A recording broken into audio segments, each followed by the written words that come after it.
देखो बच्चों, आज हम एक बहुत इंपॉर्टेंट टॉपिक डिस्कस करने वाले हैं।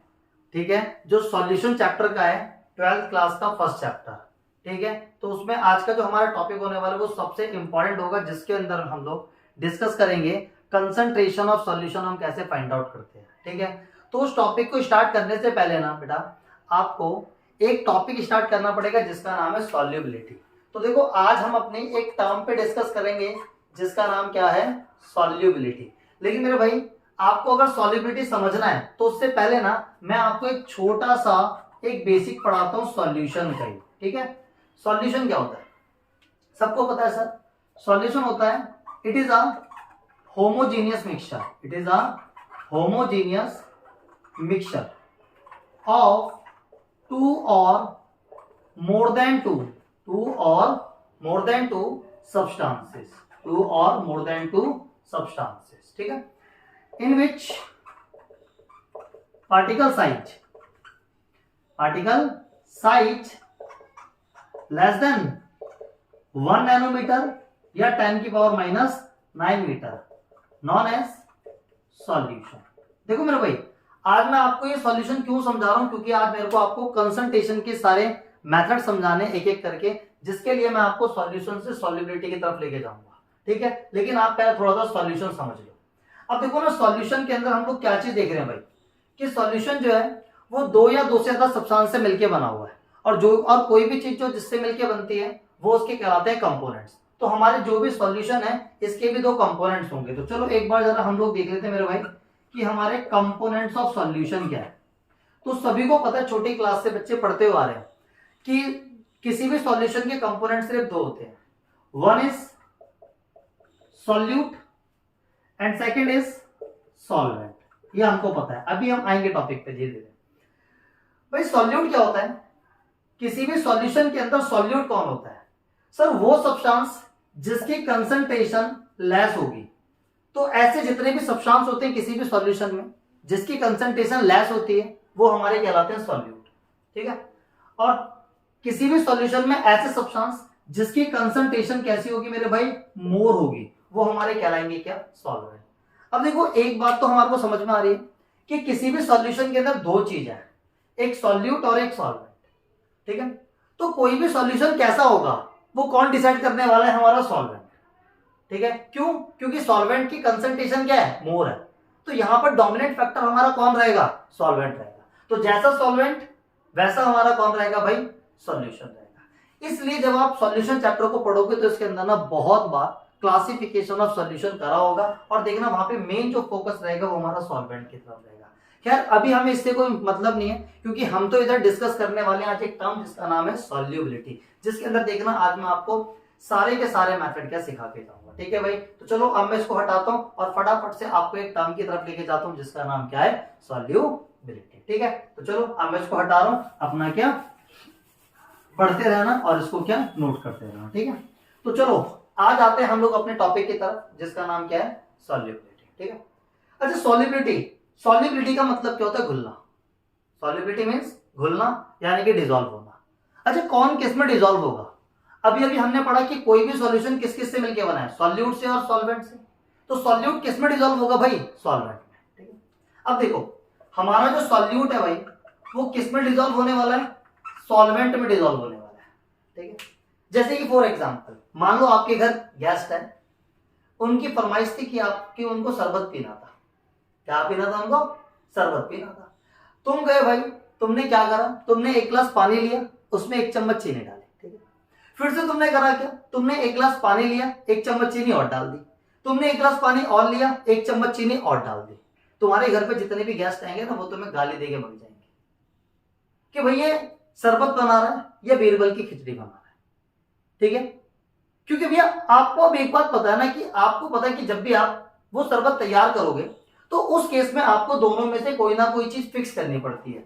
चाहे आप शुगर को फिक्स कर दो भाई, और चाहे आप लोग वाटर को फिक्स कर दो। और हमें पता है हम जब भी शरबत बनाने की कोशिश करेंगे तो हम लोग किसको फिक्स करते हैं भाई, वाटर को फिक्स करते हैं। हम जाते हैं या तो 1 गिलास वाटर लेंगे या फिर हम लोग 1 जग वाटर लेंगे। तो हमने किसको फिक्स कर दिया भाई, वाटर को। और हम सभी को पता है वाटर कौन होता है हमारा, सॉल्वेंट होता है।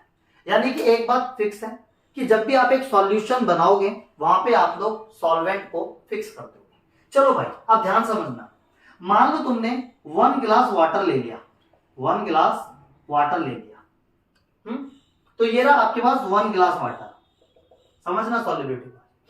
अब इस 1 गिलास वाटर के अंदर आपको डिसॉल्व करना है बेटा किसको, शुगर को डिसॉल्व करना है ना। अब देखो 1 गिलास वाटर में आप शुगर को अनलिमिटेड, ठीक है, अनलिमिटेड डिसॉल्व नहीं कर सकते, तो यहां पर आपकी लिमिटेड ही शुगर इसमें ऐड हो सकती है।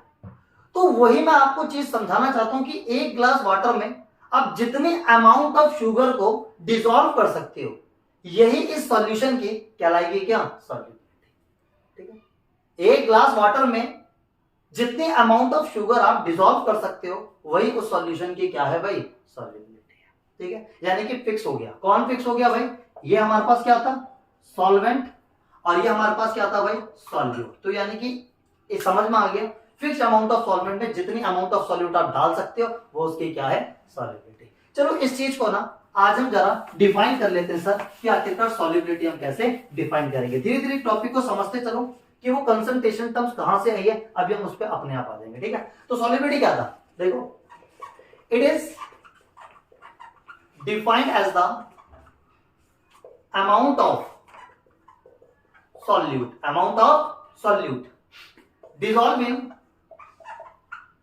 in fixed amount of, dissolve in fixed amount of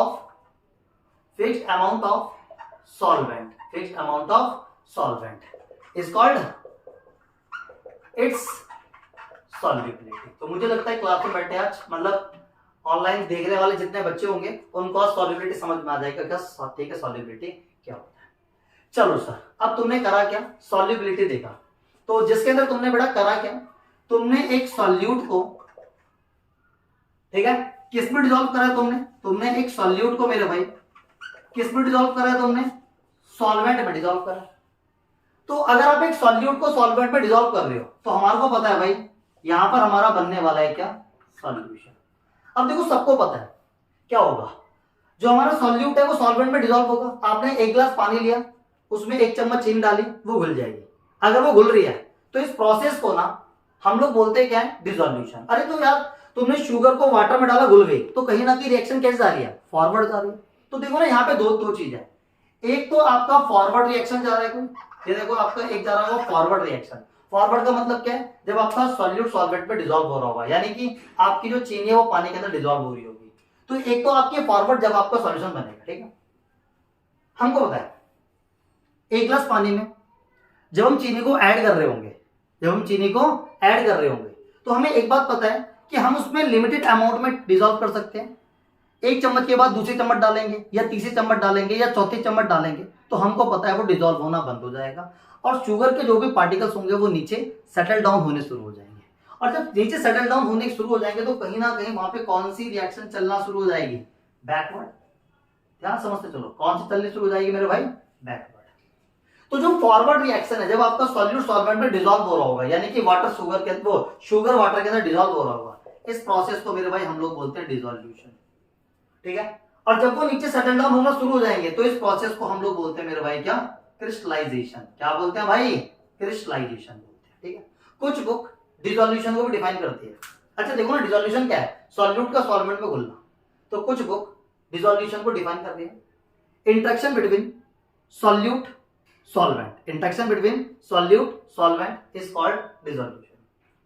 कुछ बुक मेरे भाई क्रिस्टलाइजेशन को भी डिफाइन कर रही है, इंटरेक्शन बिटवीन सॉल्यूट सॉल्यूट। देखो सॉल्यूट सॉल्वेंट के इंटरेक्शन को बोला डिसोल्यूशन और सॉल्यूट सॉल्यूट के इंटरेक्शन को बोलते हैं क्रिस्टलाइजेशन। ये कुछ बुक डिफाइन करते हैं, आपको इसका मतलब नहीं है। समझ आ गया? चलो अगर आपको सॉल्युबिलिटी समझ में आ गई तो बहुत बढ़िया बात है। चलो अब मैं आपको थोड़ा सा ना सॉल्युबिलिटी के टॉपिक समझाऊंगा, क्योंकि यहीं से आपके ना कंसंट्रेशन टर्म्स आना शुरू हो जाएंगे। ठीक है भाई, चलो अगर इतनी बात आपको समझ में आ गई तो चलो आज मैं आपको सॉल्युबिलिटी का एक टॉपिक पढ़ाऊं। ठीक है, बॉक्स बनाए तो किसका टॉपिक है, हमारे इस हैशटैग के टॉपिक से सारे। अच्छा देखो ना, सॉल्युबिलिटी में क्या हो रहा है कि आपने सॉल्वेंट को फिक्स करके सॉल्यूट कितना घोल रहे हो, यही तो इसकी क्या है, सॉल्युबिलिटी। अब हमको पता है 1 ग्लास वाटर में हम अनलिमिटेड शुगर डिसॉल्व नहीं कर सकते, तो होगा क्या, जब हम 1 ग्लास वाटर लेंगे तो उसमें जब हम 1 चम्मच या 1 स्पून शुगर को डालेंगे तो वो डिजॉल्व हो जाएगी। तो भाई अगर आपकी 1 चम्मच चीनी 1 गिलास पानी में डिजॉल्व हो गई तो उस सॉल्यूशन को हम लोग बोलते हैं अनसैचुरेटेड सॉल्यूशन। क्या चीज बोलते हैं मेरे भाई? Unsaturated solution. अब हमको पता है अगर हम 1 और चम्मच डालेंगे उसमें चीनी तो वो भी हमारी डिजॉल्व हो जाएगी। हम 1 और चम्मच डालेंगे, हो सकता है वो भी डिजॉल्व हो जाए, लेकिन एक टाइम ऐसा आएगा जब हमारी जो शुगर है वो वाटर के अंदर डिजॉल्व होना बंद हो जाएगी। और इस सॉल्यूशन को भाई हम लोग बोलेंगे सैचुरेटेड सॉल्यूशन। यानी कि मैं क्या बता रहा हूं मेरे भाई कि जो भी हमारे क्या होते हैं, सॉल्यूशन होते हैं, इस सॉल्यूशन को ना on the basis of solubility, on the basis of solubility classified into two, classified into two. कौन कौन सा? मैंने बोला मेरे भाई, एक होते हैं आपके पास unsaturated solution, one is unsaturated solution, ठीक है, and second is saturated solution, and second is saturated solution. तो देखो ना, सॉल्युबिलिटी के बेस पे तो डिफाइन करना आसान है। अनसैचुरेटेड किसको बोलेंगे? सॉल्युबिलिटी के बेस पे, ठीक है। तो अनसैचुरेटेड का मतलब है जब आप मोर सॉल्यूट को ऐड कर सकते हो, ठीक है। तो when more solute can be dissolved, अगर आप ज्यादा से ज्यादा सॉल्यूट को डिजॉल्व कर पा रहे हो तो वो हमारा कहलाएगा अनसैचुरेटेड सॉल्यूशन। 1 गिलास पानी में 1 चम्मच चीनी डाली, घुल गई, अनसैचुरेटेड। दूसरी डाली, घुल गई, अनसैचुरेटेड। तीसरी डाली, घुल गई, अनसैचुरेटेड। लेकिन एक टाइम आएगा जब आप चौथी चम्मच डालोगे, कुछ देर तक घुलेगी, उसके बाद चीनी के पार्टिकल नीचे बैठना शुरू हो जाएंगे। और जब सॉल्यूट घुलना बंद कर दे, डिजॉल्व होना बंद कर दे, इस टाइप के सॉल्यूशन को भाई हम लोग बोलते हैं क्या है? सैचुरेटेड। तो देखो इसको भी हम लोग क्या डिफाइन कर सकते हैं, ठीक है। When no more solute can be dissolve, ठीक है, कैन बी डिजॉल्व। तो when more solute can be dissolve, तो अनसैचुरेटेड डिजॉल्व होना बंद कर जाए तो हमारा ये क्या है? सैचुरेटेड, ठीक है। तो इतनी बात मुझे लगता है आपको क्या समझ में आ गई होगी। अब मैं आपको क्या बताने वाला हूं, सॉल्युबिलिटी के अंदर क्या है? फिक्स्ड अमाउंट ऑफ सॉल्वेंट है। तो अब इसमें सॉल्यूट आप अनलिमिटेड तो मिला नहीं सकते, ठीक है। तो फिक्स्ड अमाउंट ऑफ सॉल्वेंट में कितना सॉल्यूट हम डिजॉल्व करेंगे। अब कितना सॉल्यूट डिजॉल्व होगा, अगर आप ज्यादा सॉल्यूट डिजॉल्व कर दोगे तो सॉल्यूशन आपका ज्यादा गाढ़ा हो जाएगा। गाढ़े को हम लोग बोलते हैं बेटा कंसंट्रेटेड होना। या फिर हो सकता है अगर आप सॉल्यूट को कम डिजॉल्व करो तो हो सकता है कि सॉल्यूट आपका हल्का हो जाए, इसको हम लोग बोलते हैं बेटा डाइल्यूटेड सॉल्यूशन। तो आज हम वही चीज देखेंगे कि किसी भी सॉल्यूशन की सॉल्युबिलिटी, या इसी को हम लोग बेटा बोलते क्या है? कंसंट्रेशन बोलते हैं मेरा भाई, ठीक है। तो किसी भी सॉल्यूशन की आज हम लोग कंसंट्रेशन निकालेंगे कि किसी भी सॉल्यूशन की कंसंट्रेशन को कैसे फाइंड आउट करते हैं। और इसके लिए ना हमारे पास बहुत सारे क्या है? मेथड्स हैं। अब उन्हें हम एक एक करके अपना डिस्कस करेंगे। अब मैं इसको हटा रहा हूं, फटाफट से आप इसका स्क्रीनशॉट ले सकते हो, ठीक है। चलो, तो अब एक सबसे इंपॉर्टेंट टॉपिक है, लास्ट टॉपिक है, फिर आपका सॉल्युबिलिटी खत्म, सॉल्यूशन का टॉपिक है, ठीक है। चलो अब मैं इसको हटा रहा हूं ना, फटाफट अपना लिखते चलना, बस सारी बात है ना। देखना आपको सॉल्यूशन चैप्टर का ये वाला टॉपिक बहुत अच्छे से क्या आ जाएगा और सारे मेथड्स आपको समझ में आ जाएंगे, ठीक है। चलो, तो अब देखो सॉल्युबिलिटी का एक और टॉपिक बॉक्स बनाए तो भाई पूरा का पूरा टॉपिक है सॉल्युबिलिटी का, ठीक है। तो आज मैं क्या बोल रहा हूं, हमारे पास फॉलोइंग मेथड्स हैं, क्या चीज करने के लिए? To calculate the concentration of solution. और कंसंट्रेशन ऑफ सॉल्यूशन का मतलब होता है कितना गाढ़ा है या कितना हल्का है। और हमको पता है बेटा वो डिपेंड करता है किस पे? सॉल्यूट पे। किस पे डिपेंड करता है? वो हमारा सॉल्यूट पे डिपेंड करेगा, ठीक है। चलो, तो कंसंट्रेशन निकालने के मेथड्स आज हम लोग पढ़ेंगे कि हम लोग क्या क्या मेथड्स, ठीक है। देखो मेरे भाई, सबसे पहला जो मेथड आ रहा है जिसका नाम है मास परसेंटेज। इसका नाम क्या है? मास परसेंटेज, जिसको हम लोग बोलते हैं भाई वेट बाय वेट परसेंटेज, जिसको हम शो करते हैं W by W से। This is the first method for the calculate the concentration of solution, ठीक है। तो मास परसेंटेज की मदद से आज हम सॉल्यूशन के कंसंट्रेशन को फाइंड करेंगे। देखो, इसके लिए मैं आपको एक फॉर्मूला दूंगा, बट मेरे भाई फॉर्मूले से पहले ना आपको एक रीडिंग आनी चाहिए। अगर आपको ये रीडिंग आती है ना तो आप ना क्वेश्चन में ना जो भी चीज, ठीक है, जो भी चीज हमारी लैंग्वेज लिखी होती है आप उसकी मदद से गिवन को लिख सकते हो, ठीक है। जैसे कि मैं एक लैंग्वेज है, समझना मैं क्या बोल रहा हूं, समझो।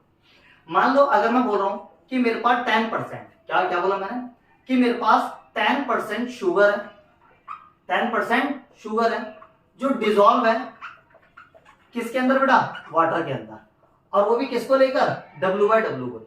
तो मैंने भी एक लाइन लिखी है कि मेरे पास 10% शुगर डिसॉल्व है किसके अंदर, वाटर में, किसको लेके, W/W। तो देखो ये W/W देखते हैं आपके दिमाग में सीधा चलना चाहिए कि यहाँ पे जो भी हम यूज करेंगे वो हम लोग यूज करेंगे इन टर्म्स ऑफ मास, ठीक है। अच्छा, अगर मास की टर्म में जा रहे हैं तो हम लोग मान के चलते हैं टोटल हमारे पास होता है 100 ग्राम। कितना होता है मेरे भाई, 100 ग्राम। अब देखो ना, साफ साफ बोल रहा है 10% शुगर है। अरे तो 10% शुगर है, हमको पता है अगर 10% शुगर बोल रहा है तो 100 ग्राम माना, तो 100 ग्राम का 10% कितना होता है, 10 ग्राम। तो इस लाइन का ना पहले तो आपको मीनिंग समझ में आना चाहिए, जैसा कि मैंने भी बता दिया कि हम टोटल मान के चलते हैं कितना है, 100 ग्राम। अब इसमें साफ साफ बोला है 10% शुगर है, इसका मतलब क्या है सर? सर इट मीन्स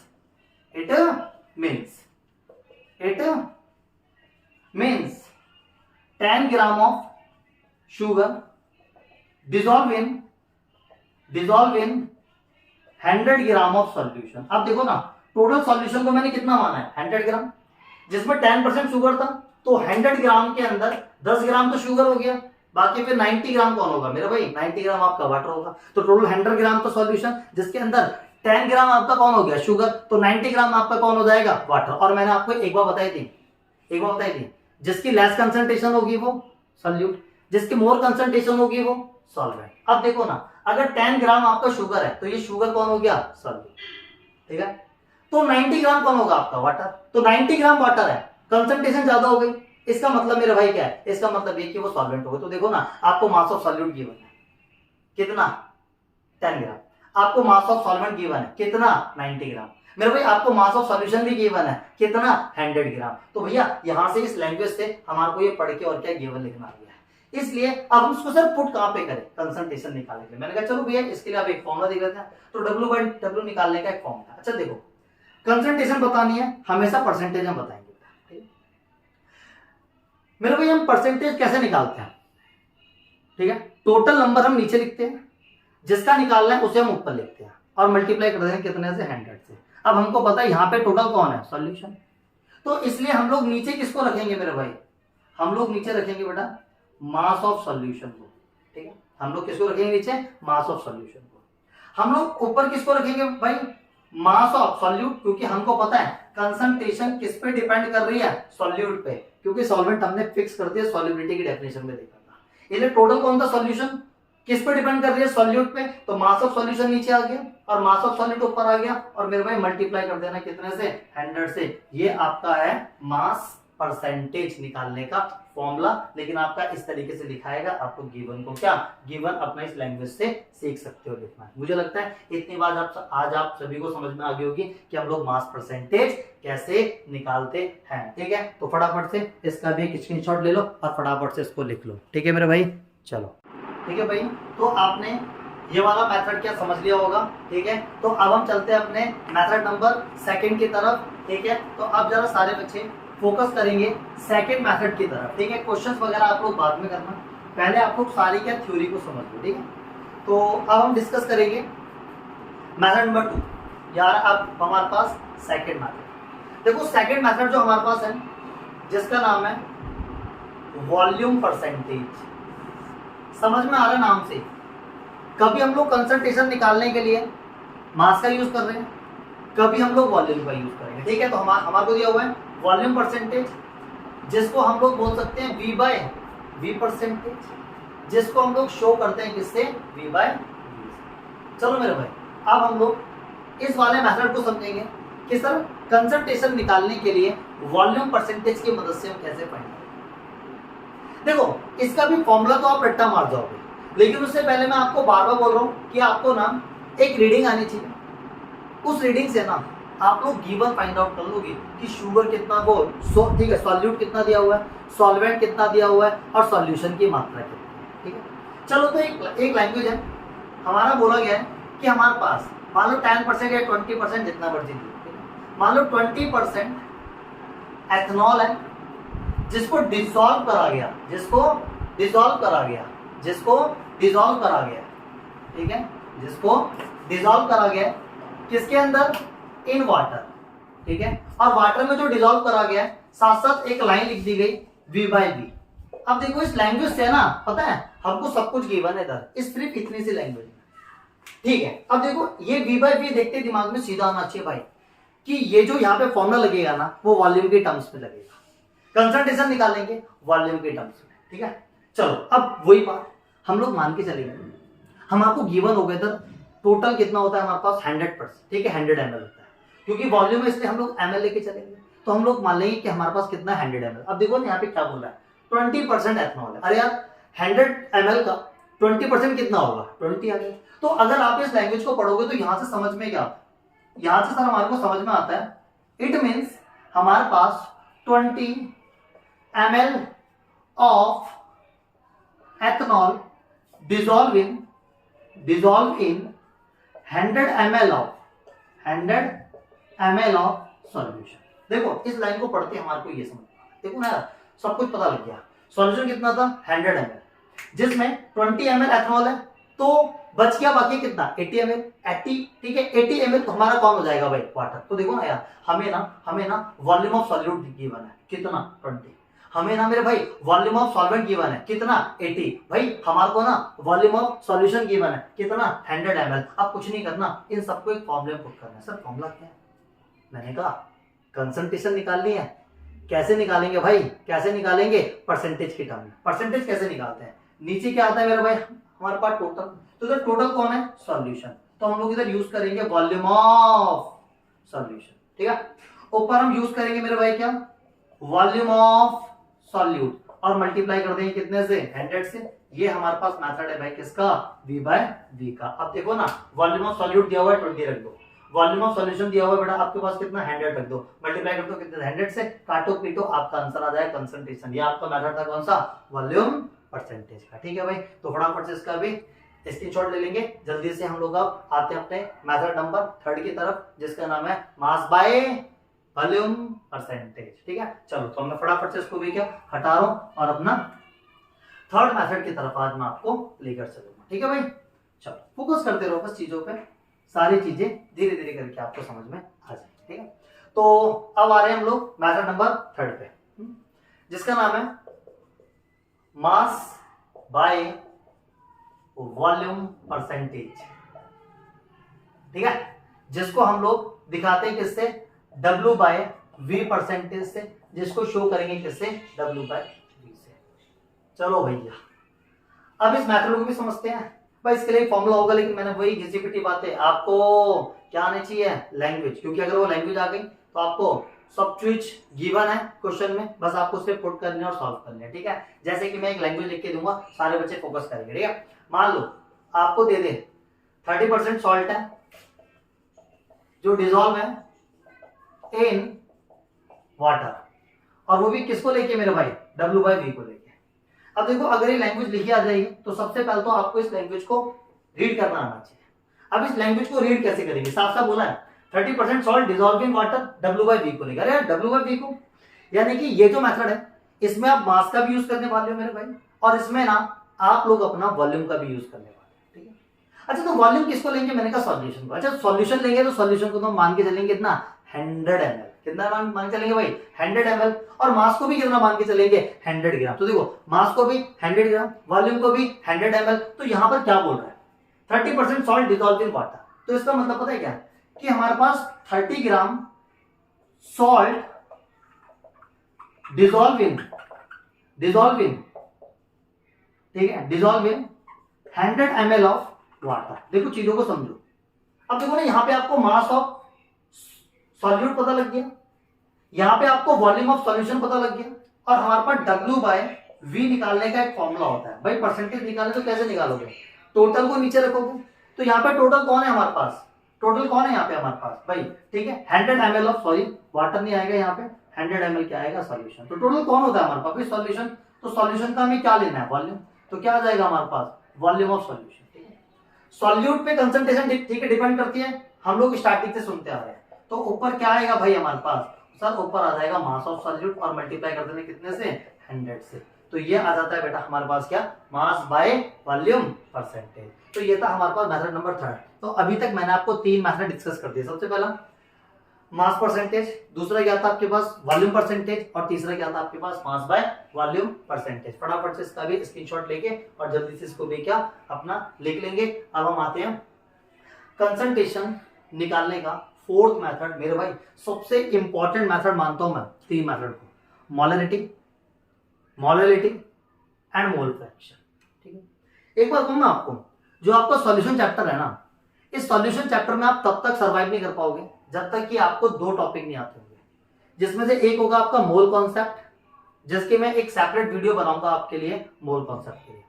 ठीक है, और दूसरा जो टॉपिक होगा वो आपका होगा बेटा कंसंट्रेशन निकालने के मेथड, जिसमें 3 method molarity, molarity, mole fraction, ये तीनों आपको आने चाहिए। तो चलो अभी तक 3 मेथड को पढ़ाने के बाद अब हम आते हैं चौथे मेथड की तरफ, जिसका नाम होगा बेटा क्या, मोलरिटी।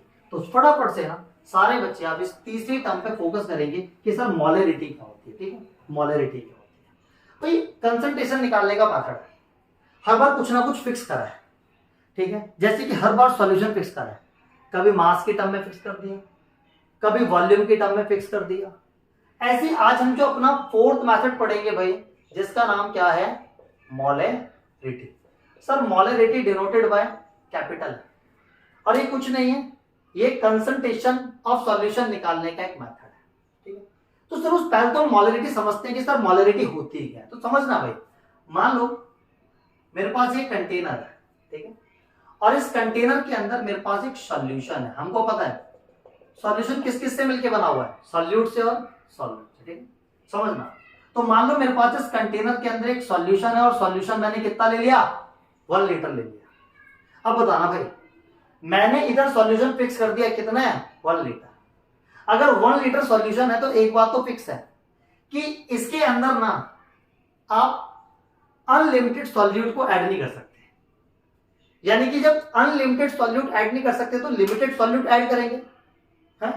तो वही चीज मैं बोल रहा हूं कि 1 लीटर सॉल्यूशन के अंदर हम कितने number of moles of solute को डिसॉल्व कर सकते हैं।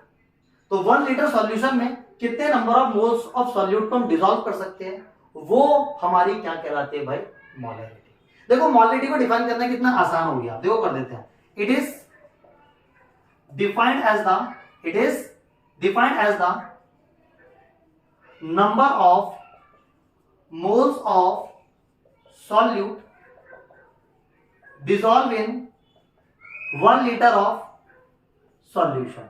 1 लीटर ऑफ सॉल्यूशन कि 1 लीटर ऑफ सॉल्यूशन के अंदर कितने number of moles of solute आप डिसॉल्व कर सकते हो, वो उस सॉल्यूशन की कहलाती बेटा क्या है, मोलरिटी। ठीक है, तो नॉन एज मोलरिटी। तो मुझे लगता है आपको मोलरिटी की डेफिनेशन समझ में आज ठीक है आ गई होगी कि हमारा मोलरिटी क्या होता है। अब देखो बात आती है इस मोलरिटी के फॉर्मूले की। तो चलो आज मैं आपको मोलरिटी का फॉर्मूला यहां पे समझा रहा हूं। ठीक है, देखो भाई मोलरिटी शो बाय कैपिटल है। ठीक है, डेफिनेशन देखो ना क्या क्या बोला है कि कितने number of moles of solute हम डिसॉल्व कर रहे हैं। तो ऊपर क्या आएगा हमारा, सर ऊपर आएगा number of moles of solute. ठीक है, किस में डिसॉल्व करा हमने, 1 लीटर ऑफ सॉल्यूशन। अच्छा लीटर किसकी यूनिट होती है, वॉल्यूम की। तो नीचे क्या आएगा हमारा, सर नीचे आएगा हमारा वॉल्यूम ऑफ सॉल्यूशन। तो देखो डेफिनेशन से आप लोग ये फॉर्मूले को बना सकते हो। ठीक है, अब हम कुछ सिंबल्स का यूज करते हैं यहाँ पे। सर नंबर ऑफ मोल्स को डिनोट करते हैं एन से। अच्छा नंबर ऑफ मोल्स किसके हैं, बी के। हमें पता है हम इस पूरे चैप्टर में ना बाइनरी सॉल्यूशन के ऊपर वर्क करेंगे। बाइनरी सॉल्यूशन कौन होते हैं, जिसके अंदर 2 कंपोनेंट्स होते हैं। ठीक है, जैसे मैंने मान लिया ए और बी। अगर 2 कंपोनेंट्स होंगे तो एक सॉल्यूट होगा और एक सॉल्वेंट होगा। तो आप एक चीज फिक्स कर लो, बी जो है ना वो आप किसको लेके चलोगे, सॉल्यूट को, और ए जो है ना मेरे भाई वो आप किसको लेके चलोगे, सॉल्वेंट को। ठीक है, तो देखो ना नंबर ऑफ मोल्स को दिखाते हैं एन से। ये नंबर ऑफ मोल्स किसके हैं मेरे भाई, सॉल्यूट के। तो क्या इधर लिख देंगे हम, बी। तो ये एन बी का मतलब क्या है, number of moles of solution. Upon में क्या आ रहा भाई, वॉल्यूम ऑफ सॉल्यूशन को दिखा दिया हमने किससे, वी से, और ये वॉल्यूम किसमें है भाई, लीटर। ठीक है, मैं तो आप लोगों को सभी को एडवाइस करूंगा फॉर्मूला जितना शॉर्ट में छोटे में याद करोगे उतना बेटर है। तो मोलरिटी का फॉर्मूला क्या है, number of moles of solute upon में वॉल्यूम, बस इतना ही याद करो। बाकी जिसका मोल कॉन्सेप्ट अच्छा होगा वो इस फॉर्मूले को और एक्सपेंड कर सकता है। जैसे कि आपको पता होना चाहिए नंबर ऑफ मोल्स का फॉर्मूला होता है मेरे भाई क्या, गिवन मास अपॉन में मोलार मास। ठीक है, तो देखो ना मैं इस नंबर ऑफ मोल्स की जगह, इसकी जगह में क्या लिख सकता हूं, गिवन मास अपॉन में मोलार मास। अब हम सबको बताइए नंबर ऑफ मोल्स किसके हैं, सॉल्यूट के, तो गिवन मास भी किसका होगा, सॉल्यूट का, मोलार मास भी किसका होगा मेरे भाई, सॉल्यूट का, ठीक है। और इनटू में ऑलरेडी कौन दिया उनको, वॉल्यूम। अच्छा वॉल्यूम किसमें लेना है हमको, लीटर में, बट मान लो क्वेश्चन में आपको ये वॉल्यूम दे दे एमएल के अंदर, तो हमको पता है 1 लीटर में कितने एमएल होते हैं, 1000, तो आपको ऊपर मल्टीप्लाई करना पड़ेगा मेरे भाई कितने से, 1000 से, तो ये हमारे पास क्या आ रही है भाई, मोलरिटी। देखो ये भी मोलरिटी निकालने का फॉर्मूला है, बट मैं बोलता हूं ये याद करो और इसको एक्सपेंड करना सीखो, और वही करेगा जिस बच्चे का कॉन्सेप्ट अच्छा होगा, किसका, मोल कॉन्सेप्ट जिसका अच्छा होगा वो, ठीक है। तो देखो आज मैंने आपको मोलरिटी का डेफिनेशन समझा दी और मैंने आपको मोलरिटी की, ठीक है, मोलरिटी के मैंने आपको आज फॉर्मूले समझा दी, ठीक है। अब फटाफट से ना, अब मैं आपको कुछ मोलरिटी के लिए ना केस पढ़ाऊंगा। सर वो केस भी ना आपको आने चाहिए, अगर वो केस आपको आएंगे ना तो कहीं ना कहीं अगर कुछ क्वेश्चंस आएंगे तो आप ना वहां पे डायरेक्ट यूज कर सकते हो, ठीक है। तो फटाफट से इसका स्क्रीनशॉट ले लो, फिर मैं इसको हटाता हूं, फिर मैं आपको कुछ मोलरिटी के लिए कुछ केसेस पढ़ाऊंगा, जरा उन केसेस पे आप फोकस कर लेना, ठीक है। तो ये रहा आपका मोलरिटी। चलो चलते हैं आगे फटाफट से, और अब वो केस पढ़ते हैं, ठीक है, एक एक करके वो केस समझना, बस केस मेन है भाई, केस मेन है। देखो जैसे कि मोलरिटी के लिए, ठीक है, मोलरिटी के लिए आज मैं आपको पहला केस बता रहा हूं, केस वन बता रहा हूं आज मैं आपको, केस 1। कब, मान लो तुम्हारे को मोलरिटी निकालने के लिए बोलते, पता है किसकी, डाइल्यूशन की। मान लो केस 1 ये है कि आपको मोलरिटी निकालने के लिए बोलते भाई किसकी, डाइल्यूशन की, कि सर हम डाइल्यूशन की मोलरिटी कैसे निकालेंगे। देखो सबसे पहले तो आपको डाइल्यूशन का मतलब पता होना चाहिए। सर डाइल्यूशन का एक सिंपल सा मतलब होता है कि एक सॉल्यूशन जो सॉल्यूट और सॉल्वेंट से मिलकर बना, ठीक है। अगर आप किसी सॉल्यूशन में सॉल्वेंट की मात्रा को इंक्रीज कर रहे हो, सॉल्वेंट की मात्रा को इंक्रीज करने का मतलब क्या है, अब वाटर की मात्रा को इंक्रीज कर रहे हो, तो वाटर की मात्रा को इंक्रीज करने को हम लोग बोलते हैं क्या, डाइल्यूशन, ठीक है। तो आज हम डाइल्यूशन के लिए मोलरिटी निकालेंगे, ठीक है, फोकस करना भाई। तो लो मेरे पास एक कंटेनर था जिसके अंदर मेरे पास ऑलरेडी एक सॉल्यूशन था, यहां से देखना ये रहा मेरे पास एक सॉल्यूशन, और इस सॉल्यूशन को मैंने बोल दिया ये सॉल्यूशन 1 है मेरे पास, ठीक है। तो देखना अब ये सॉल्यूशन है, अब इस सॉल्यूशन के अंदर इसकी भी एक मोलरिटी होगी। अभी हम लोग पढ़ के आए हैं, मोलरिटी क्या होता है मेरे भाई, मोलरिटी क्या होता है, number of moles of solute upon में वॉल्यूम ऑफ सॉल्यूशन। अभी हम ये चीज पढ़ के आए, ठीक है। तो देखो ना मोलरिटी में क्या, ठीक है, क्या क्या चीज यूज हुई है, नंबर ऑफ मोल्स यूज हुआ है और वॉल्यूम यूज हुआ है। तो देखो हमें मोलरिटी निकालनी है किसकी, डाइल्यूशन की, तो मेरे पास एक सॉल्यूशन था, अब इस सॉल्यूशन की एक मोलरिटी होगी जिसको मैंने एम से दिखा दिया, इसके एक number of moles of solute होंगे और इसका एक वॉल्यूम होगा, ठीक है, इसके 3 चीज होगी, ठीक है। अब देखो मुझे मोलरिटी किसके निकालनी, डाइल्यूशन की, तो मैंने एक काम करा, मेरे पास जो सॉल्यूशन 1 है मैंने इसमें भाई ऐड कर दिया, क्या, वाटर ऐड कर दिया। भाई वाटर ऐड करूंगा तभी तो बोलूंगा कि मैं डाइल्यूशन कर रहा हूं, जब मैं वाटर को ऐड करूंगा तभी तो बोलूंगा क्या, डाइल्यूशन कर रहा हूं। तो देखिए ना क्या होगा, ये जो सॉल्यूशन 1 था इसमें जब मैं वाटर ऐड कर दूंगा तो क्या होगा, मान लिया मैंने कि मेरे पास एक सॉल्यूशन 2 बन के तैयार हो गया, कब, डाइल्यूशन यानी कि वाटर को ऐड करने के बाद। तो देखो क्या होगा, ये जो सॉल्यूशन 2 आएगा इसकी भी एक मोलरिटी होगी जिसको हमने कैपिटल एम से दिखाया, इसमें भी number of moles of solute होंगे जिसको मैंने एन से दिखा दिया, इसका भी एक वॉल्यूम होगा मेरे भाई जिसको मैंने किससे दिखा दिया, वी से दिखा दिया, ठीक है। अब देखिए ध्यान से सुनना, मोलरिटी और नंबर ऑफ मोल्स में क्या रिलेशन है, डायरेक्ट, मोलरिटी और वॉल्यूम में क्या रिलेशन है, इनवर्स। लेकिन हमको पता है molarity depends upon number of moles और वॉल्यूम, अगर इन दोनों में से कोई चीज चेंज होगी तो आपकी मोलरिटी भी चेंज होगी, ये बात आप सबको पता है, ठीक है।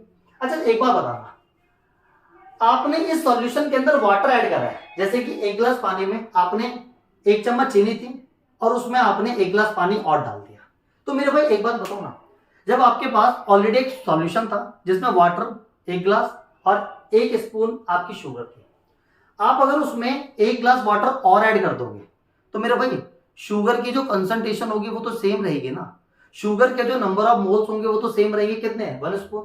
यानी कि अगर आप वाटर ऐड कर रहे हो मेरे भाई तो जो आपके नंबर ऑफ मोल्स होंगे वो आपके क्या रहने वाले हैं, सेम रहने वाले हैं, इसमें भी और इसमें भी। इसलिए मैंने सॉल्यूशन 1 में number of moles of solute को एन से दिखा दिया, यहाँ पर मैंने किससे दिखाऊंगा, एन से। अच्छा एक और केस, जब मैंने वाटर ऐड करा होगा तो सीधी सी बात है कि हमारी इन दोनों सॉल्यूशन का वॉल्यूम क्या हो गया होगा, चेंज हो गया होगा। तो इसके वॉल्यूम को मैंने 1 से दिखा दिया और इसके वॉल्यूम को मैंने 2 से। अब देखो ना, नंबर ऑफ मोल सेम है लेकिन वॉल्यूम तो चेंज हुआ है। अरे तो भाई वॉल्यूम चेंज होगा तो मोलिटी भी क्या हो जाएगी, चेंज हो जाएगी। इसलिए सॉल्यूशन 1 की मोलिटी को मैंने 1 से दिखा दिया और सॉल्यूशन 2 की मोलिटी को मैंने किससे दिखा दिया, 2 से दिखा दिया। अब देखो मुझे मोलिटी किसकी निकालनी थी, डाइल्यूशन की। चलो भाई निकालते हैं। मोलिटी का फॉर्मूला सबको बताया था मैंने, number of moles of solute upon में वॉल्यूम। इधर भी मैं मोलिटी का फॉर्मूला लगाता हूं, number of moles of solute upon में वॉल्यूम। ये सॉल्यूशन 1 का है तो 1 और इधर भी क्या आएगा 1। Number of moles of solute same रहे इसलिए मैंने ऊपर आंसर दिखाया। ये 2 का है और ये भी क्या है 2 का। इधर में number of moles of solute निकालूं तो क्या आएगा, डिवाइड पे हम जाके मल्टीप्लाई तो क्या आएगा m1v1 आएगा। इधर में number of moles of solute को अगर छोड़ूंगा तो क्या आएगा m2v2 आएगा। ये इक्वेशन 1 मान लो और ये इक्वेशन 2 मान लो, ठीक है भाई।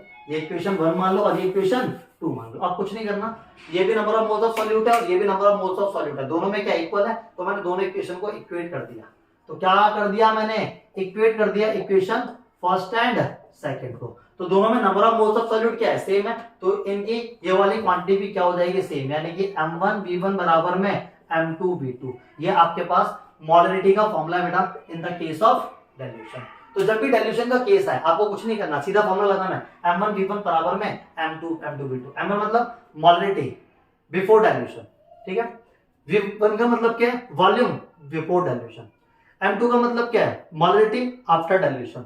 v2 का मतलब क्या है, वॉल्यूम आफ्टर डाइल्यूशन। तो ये आपको एक केस बताया मैंने मोलरिटी का, वो भी किसके केस में, डाइल्यूशन केस में। फटाफट से आप इसका भी स्क्रीनशॉट ले लेंगे। फिर मैं आपको एक केस और बताता हूं मोलरिटी के लिए, और वो भी किसके केस में भाई, मिक्सचर के केस में, ठीक है। तो फटाफट से लिख लो, अब मैं इसको हटाने लगा, ठीक है।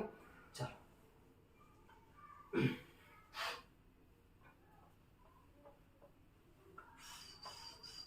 हाँ जल्दी जल्दी लिखते रहो बस, ठीक है। चलो भाई अब आते हैं मोलरिटी के लिए केस 2। देखो भाई मोलरिटी एक सबसे इंपॉर्टेंट टॉपिक है, इसलिए अच्छे से पढ़ना, ठीक है। इस बार भाई हम लोग मोलरिटी निकालेंगे, पता है किसकी सर, इस बार हम मोलरिटी निकालेंगे मिक्सचर की। मिक्सचर मतलब क्या, मान लो मेरे पास 1 ग्लास वाटर, उसमें 1 स्पून शुगर, एक सॉल्यूशन। वहीं पर मैंने एक सॉल्यूशन और तैयार करा, 1 ग्लास वाटर, 1 स्पून सॉल्ट, ठीक है। तो मेरे पास ये आ गया सॉल्यूशन 2। अब मैंने दोनों सॉल्यूशन को आपस में मिक्स कर दिया। जब मैं इन दोनों सॉल्यूशन को आपस में मिक्स कर दूंगा तो इन दिस केस आज हम लोग क्या निकालेंगे, मोलरिटी निकालेंगे। तो ध्यान समझना मेरे भाई, ये लो मेरे पास ये रहा एक कंटेनर जिसके अंदर एक सॉल्यूशन है, ठीक है। मान लो इसमें सॉल्यूशन है मेरे पास 1, ठीक है।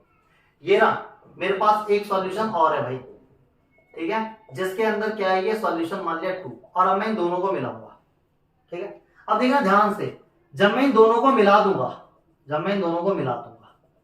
तो मेरे पास भी फिर से एक और सॉल्यूशन मिलेगा, और ये सॉल्यूशन किसका होगा मेरे भाई, मिक्सचर का। और इस मिक्सचर के सॉल्यूशन का हमें क्या निकालना है, मोलरिटी। बाकी मोलरिटी का फॉर्मूला आपको याद हुई गया होगा, number of moles of solute dissolve in 1 litre of solution is called molarity. चलो भाई निकालते हैं जिसके लिए, मिक्सचर के लिए। ध्यान देखो ये सॉल्यूशन 1 है, इसकी भी एक मोलरिटी होगी, इसकी भी एक मोलरिटी होगी, इसका भी एक number of moles of solute होगा, इसका भी number of moles of solute होगा, इसका भी एक वॉल्यूम होगा, इसका भी एक वॉल्यूम होगा, ठीक है। मैं इन तीन ही, ठीक है, 3 ही क्वांटिटी का यूज करूं क्योंकि मोलरिटी में इन्हीं 3 को यूज कर रहा है। यार सॉल्यूशन डिफरेंट डिफरेंट है तो इनमें नंबर ऑफ मोल्स, वॉल्यूम सबको डिफरेंट होगा, और हमको पता है मोलरिटी क्या थी, number of moles of solute upon volume. अगर ये और ये डिफरेंट हो गए तो मोलरिटी भी दोनों की क्या होगी, डिफरेंट। इसलिए हमने मान लिया ये m1 है, ये n1 है, ये v1 है, ये m2 है, ये n2 है और ये v2 है। सर सॉल्यूशन यानी कि जो मिक्सचर बना है इसकी भी एक मोलरिटी होगी, नंबर ऑफ मोल्स होगा और वॉल्यूम होगा, ठीक है मेरे भाई। चलो तो सबसे पहले सॉल्यूशन 1 के लिए लगाते हैं मोलरिटी का फॉर्मूला। तो क्या आएगा, number of moles of solute upon volume. इसके लिए भी क्या आएगा, number of moles of solute upon volume. Molarity किसकी है, 1 की, नंबर ऑफ मोल्स किसके हैं, 1 के, वॉल्यूम किसका है, 1 का।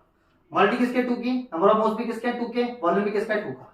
इधर देखो सारे ध्यान से, number of moles of solute को अगला छोड़ेगी तो क्या आएगा, डिवाइड करें हम जाके मल्टीप्लाई तो क्या आएगा, m1v1। Number of moles of solute को अगला छोड़ेगी तो क्या आएगा, डिवाइड करें हम जाके मल्टीप्लाई तो क्या आएगा, m2v2 आएगा। अच्छा देखो हमें मिक्सचर के लिए क्या निकालना है, मोलरिटी। तो इसके लिए फॉर्मूला लगाएंगे तो क्या आएगा, number of moles of solute upon volume. ध्यान से देखना सारे बच्चे, ये जो मिक्सचर है क्या वो दोनों सॉल्यूशन को मिला के तैयार कर रहा है, यस।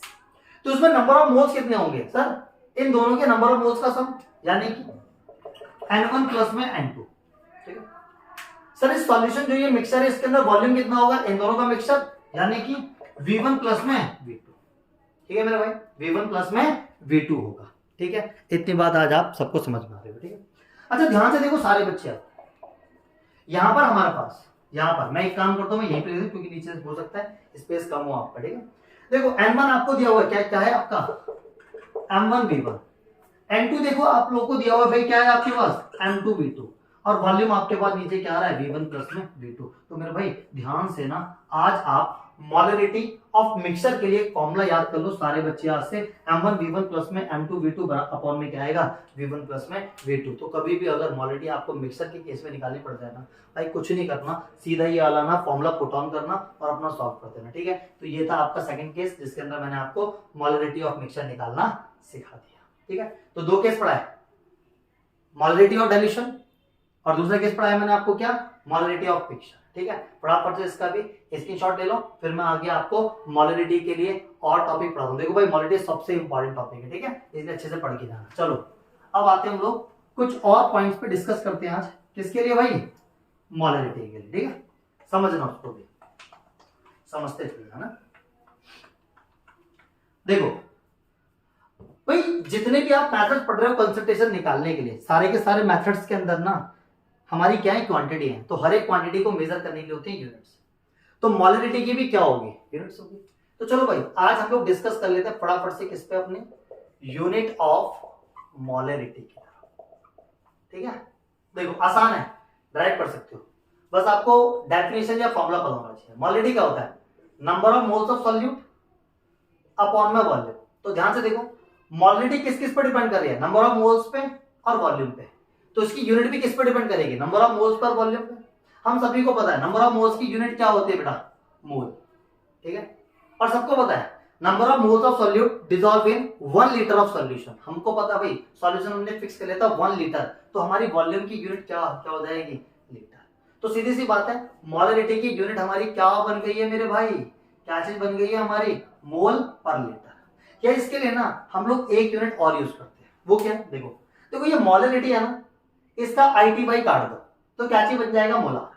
तो भैया मोलरिटी के लिए हम एक यूनिट और यूज करते हैं, और वो क्या है, कैपिटल एम। देखो मोलरिटी को दिखाते भी किससे, कैपिटल एम से, और मोलरिटी की यूनिट भी क्या होती है, कैपिटल एम। कैपिटल एम को पढ़ते क्या है हम लोग, कैपिटल एम को हम लोग पढ़ते हैं भाई मोलार। तो आप इसको मोलार पढ़ सकते हो, देखो कि ये हमारी है। ठीक है, तो this is the unit of molarity. तो यहां से याद कर दो मोलरिटी की यूनिट क्या है, मोल पर लीटर। ठीक, देखो अब मैं आपको एक पॉइंट और बताऊंगा, किसके लिए, मोलरिटी के लिए। वो क्या पता है, आप सॉल्यूशन की कंसंट्रेशन निकाल लो, और मैं क्या बोल रहा हूं, सॉल्यूशन की कंसंट्रेशन को निकालने के लिए ना मोलरिटी एक अच्छा मेथड नहीं है। क्यों नहीं है सर, क्योंकि देखो सारे बच्चे ध्यान देखो, मोलरिटी क्या था, number of moles of solution upon में वॉल्यूम। ठीक है, वॉल्यूम हमको दिख रहा है मोलरिटी किस पे डिपेंड कर रही है, वॉल्यूम पे। तो हमारे को क्या चीज दिखाई दिया भाई, कि जो हमारी मोलरिटी है वो डिपेंड्स अपॉन वॉल्यूम। और भाई जो वॉल्यूम होता है ना वो टेम्परेचर से अफेक्टेड होता है, और अगर टेम्परेचर से अफेक्टेड है तो अगर आप टेम्परेचर में चेंज करोगे तो भाई कहीं ना कहीं आपका जो वॉल्यूम है ना वो भी आपका चेंज होगा। और अगर वॉल्यूम चेंज होगा, इसलिए हम लोग बोलते हैं कि मोलरिटी हमारा एक अच्छा मेथड नहीं है कंसंट्रेशन को निकालने का। तो molarity depends upon volume, and volume affected by temperature, इसलिए हमने बोल दिया this is not good method. ठीक है भाई, मुझे लगता है अब आपको ये सारा का सारा मोलरिटी का टॉपिक समझ में आ गया होगा। बस एक पॉइंट आपको और बताऊंगा, ठीक है, जिससे ना आपको ना मोलरिटी ना कभी कभी क्वेश्चन में गिवन होती है, बस आपको क्या वहां से आइडेंटिफाई करना नहीं आता। ठीक है, तो फटाफट से इसका स्क्रीनशॉट लेके जल्दी से इसको क्या लिख लेंगे, फिर मैं आपको एक पॉइंट और बताता हूं, उसके बाद मोलरिटी को अलविदा बोल देंगे। ठीक है, चलो समझते चलो, बस सारे बच्चे धीरे धीरे करके क्या सारे मेथड को एक एक करके समझते हैं। ठीक है, देखो एक बात मैं क्या बताऊं, कभी कभी ना क्वेश्चन में आपको मोलरिटी देगी, जैसे कि आप लोगों को लिख देगा मोलार। अच्छा अभी भी तो बताया मोलार किसकी यूनिट है मेरे भाई, मोलरिटी की। तो मोलार बोल रहा है ना, यानी कि आपको मोलरिटी दे दी, मोलरिटी यानी कि आपको कैपिटल एम दे दिया, कितना दे दिया 1, और पीछे यूनिट में हम क्या यूज करते हैं 1 मोलार। तो मोलार कहीं पर लिखा होगा, इसका मतलब क्या मोलरिटी कितनी है 1 मोलार। अगर मेरे भाई कभी लिखा होगा बाई मोलार, इसका मतलब क्या पता है कि आपकी मोलरिटी पता है कितनी है 2। अगर कहीं कहीं पर लिखा होगा मेरे भाई क्या, सेमी मोलार, इसका मतलब पता है क्या कि आपको मोलिटी कितनी दे दी, हाफ मोलार। कहीं कहीं पर लिखा होगा मेरे भाई क्या, सेंटीमोलार, ठीक है। सेंटीमोलार का मतलब पता है क्या कि मोलिटी आपको कितनी दे दी, 1/100 मोलार। कभी कभी लिखा होगा बेटा आपका क्या, डेसीमोलार, तो डेसीमोलार का मतलब क्या है कि आपको मोलिटी कितनी दे दी, 1/10 मोलार। तो कभी कभी ना भाई क्वेश्चन में आपको ये मोलिटी गिवन होगी, ठीक है। तो मुझे लगता है कि आपको मोलिटी का टॉपिक समझ में आ गया हो। तो 4 मेथड पढ़ा दिए मैंने। पहला क्या था, मास परसेंटेज, दूसरा क्या था, वॉल्यूम परसेंटेज, तीसरा क्या था आपका, मास बाय वॉल्यूम परसेंट, चौथा क्या है आपका, मोलिटी। और देखो मोलिटी एक लेंथी टॉपिक था जो कि मैंने आपको समझा दिया। फटाफट से इसका स्क्रीनशॉट लोगे, फिर हम पढ़ेंगे 5वें मेथड की तरफ जिसका नाम क्या है, मोलिटी। फटाफट से इसका स्क्रीनशॉट ले लो जल्दी से। चलो भाई, तो अब आपने इसका स्क्रीनशॉट ले लिया होगा। अब हम चलते हैं अपने मेथड नंबर 5 की तरफ जिसका नाम क्या है, मोलिटी, ठीक है। तो सारे बच्चे आप फोकस करेंगे अपने 5वें मेथड की तरफ कि सर 5वां मेथड हमारा क्या है, ठीक है। तो देखो भाई 5th मेथड आप हमारे ये आ रहा है हमारा मेथड नंबर 5 जिसका नाम है मोलिटी, ठीक है। मोलिटी भी एक आसान सा मेथड है। सबसे पहली बात, मोलिटी डिनोटेड बाय स्मॉल है। समझना पहले तो कि सर मोलिटी का मतलब क्या होता है, ठीक है। मान लो मेरे पास ये एक कंटेनर है और इस कंटेनर के अंदर एक सॉल्यूशन है। क्या एक सॉल्यूशन है, समझना, याद कर जाना बिल्कुल मोलिटी। तो एक कंटेनर जिसके अंदर हमारा क्या एक सॉल्यूशन है। अब हमको पता है सर सॉल्यूशन किस किस से मिलके बनता है, सॉल्यूट से और सॉल्वेंट से। तो इस बार मैंने क्या बोला कि मेरे पास एक सॉल्यूशन है जिसके अंदर मेरा सॉल्वेंट कितना है, मेरे पास 1 kg। देखो अभी मैंने पीछे सॉल्यूशन फिक्स करा था, इस बार मेरा सॉल्वेंट फिक्स है और वो कितना है, 1 kg। अब हमको पता है कि अगर सॉल्वेंट मैंने 1 kg बोल दिया, फिक्स कर दिया, तो इसमें जब हम सॉल्यूट ऐड करेंगे तो वो हम ना लिमिटेड ही कर पाएंगे, अनलिमिटेड नहीं कर पाएंगे। तो वही हमसे एक चीज पूछी जा रही है कि इस 1 kg सॉल्वेंट में जितने number of moles of solute को हम ऐड कर सकते हैं, यही इस सॉल्यूशन की कहलाती है क्या है मेरे भाई, मोलिटी। तो देखो ना इसको डिफाइन करना भी कितना आसान हो गया। It is defined as the number of moles of solute dissolve in 1 kg of solvent, ठीक है। तो मुझे लगता है नॉन एज मोलिटी। मुझे लगता है क्लास में बैठे आज या जितने बच्चे वीडियो देख रहे हैं उन सभी को आज मोलिटी समझ में आ गई होगी कि हम 1 kg सॉल्वेंट में कितने number of moles of solute dissolve कर सकते हैं, ठीक है। चलो इसके लिए ना आज हम अपना फॉर्मूला देख लेते हैं सर कि मोलिटी का फॉर्मूला क्या है, ठीक है। तो मोलिटी को डिनोट कैसे करते हैं, स्मॉल एम से। अब इसका फॉर्मूला होता है डेफिनेशन। तो देखो ना क्या बोला है, number of moles of solute. तो ऊपर क्या आएगा भाई हमारे पास, सर ऊपर आ जाएगा number of moles of solute. किस पर डिसॉल्व कर रहे हैं भाई, 1 kg ऑफ सॉल्वेंट में।